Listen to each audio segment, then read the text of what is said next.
మృగశిలలో చేపలెందుకు తింటారో మీలో ఎవరికైనా తెలుసా? మీలో ఎవరికైనా తెలిస్తే నాకు కామెంట్‌లో చెప్పండి. నాకు గూడా తెలవదు అసలు మృగశిల రోజు ఎందుకు తింటారో. అయితే నేను కొంతమందిని అడగంగా నాకు తెలిసిందేందంటే, సడన్‌గా ఎండాకాలం నుంచి వానాకాలంలోకి వచ్చేస్తాం గదా!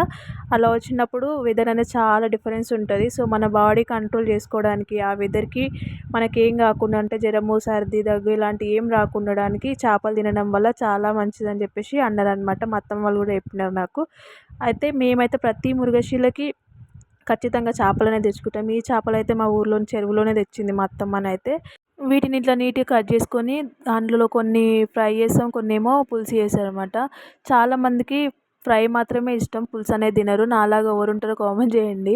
నాకు కూడా అసలు ఫ్రై అంటేనే ఇష్టం. పులుసు అయితే నేను అసలే తినను. నాకెందుకో నచ్చదు. అది కూడా ఫ్రై కూడా నా పెళ్ళైనాక తర్వాత నుంచే తింటున్నా. అంతకుముందుకు అసలు చేపలే తినేదాన్ని కాదు. ఇంక ఇలా చేస్తుంటే చిన్నగా ఉన్నప్పుడైతే నేను కూడా మస్తు ఇట్లా ఎవరైనా ఏదైనా చేస్తుంటే చూస్తాను. నాకు అన్నయ్య కూడా అట్లనే చూస్తుండు. Thank you for watching. Please like, subscribe.